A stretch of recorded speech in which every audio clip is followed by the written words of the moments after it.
Good morning set aspirants. సమయం దగ్గరికి వస్తున్నది.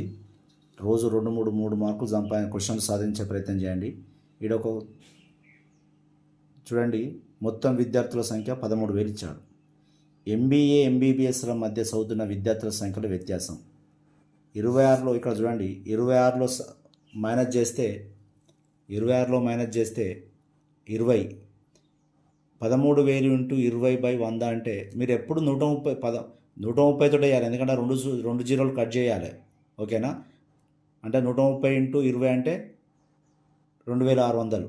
చూడండి ఆన్సర్ 2,600 ఫస్ట్ది.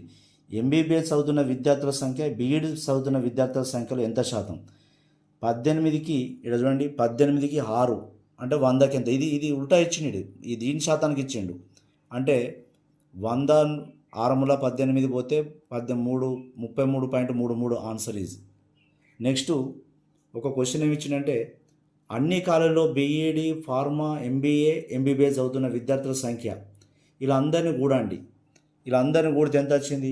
మొత్తం కూడితే ఈ విద్యార్థుల సంఖ్యను మొత్తం కూడితే 63% వస్తుంది. 18, 13, 26, 6 కూడితే ఎంత? 63. 63 ఇంటూ మళ్ళీ 130 వేయాలి. గుర్తుపెట్టుకుండా 2 సున్నాలు ఎప్పుడు తీసేయాలని చెప్తున్నా ఇక్కడ. ఓకేనా? 130 చేస్తే 8190. చూడండి, సింపుల్ క్వశ్చన్ నాన్న. ఈమెయిల్ను పంపడానికి ఏ నెట్వర్క్? ఈమెయిల్ పంపడానికి వాడేటువంటి network simple mail transfer protocol SMTP ద్వారా పంపుతాం. రే టామిల్సన్. HTML దేనికి ఉదాహరణ? Hyper text mark of language. Compulsory questions. ICT. ఒక ఇంటర్నెట్ కంప్యూటర్ దేంతో గుర్తిస్తారు?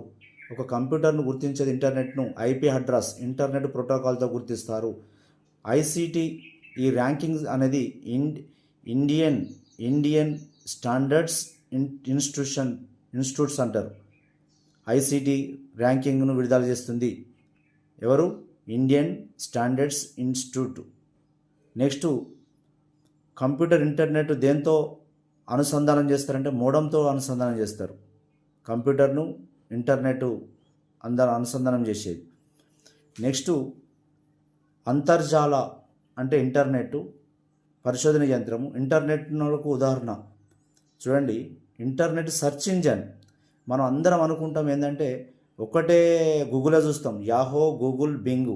గుర్తుపెట్టుకోండి, యాహో, గూగుల్, బింగ్ ఇవన్నీ సెర్చ్ ఇంజన్స్. మిత్రులారా, కొంచెం అబ్రివేషన్స్ మీద. Earth day April 22. ఐసోప్లిత్ అంటే దేశపటం. Thank you. లైక్ చేయండి. కిరోసిన్ 17.3 ఉష్ణం ఎనర్జీ.